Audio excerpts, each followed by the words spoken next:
Welcome to the Rim Break Rodeo. We hope this video helps. You start by enabling edit on release and verifying you have right permission. Next, open the draft release and confirm the target branch and artifact. This reduces surprises. Once done, create a short changelog fragment and pick the exact version tag to update. Make sure to stage any files or assets you plan to replace, images, binaries, and notes, so you can edit in one session without leaving the release view or causing inconsistent metadata. Now edit the release body and changelog with precise, user-focused language. Explain why changes matter and how to migrate if needed. Replace assets and upload new files, then verify checksums and sizes so consumers get the right binary.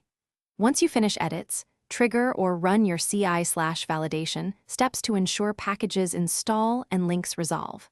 If validation fails, revert the problematic asset and re-upload. This keeps the release. Finally, save your edits and update the Git tag, then push it to the remote and publish the release. After publishing, monitor CI, download metrics, and error logs so you spot regressions quickly. Make sure to communicate the change in your team channels and update any issue tracker links. If something goes wrong, broken asset or regression, quickly unpublish or roll back to the prior tag, document the root cause, and issue a corrected release. That single rollback step often prevents user impact.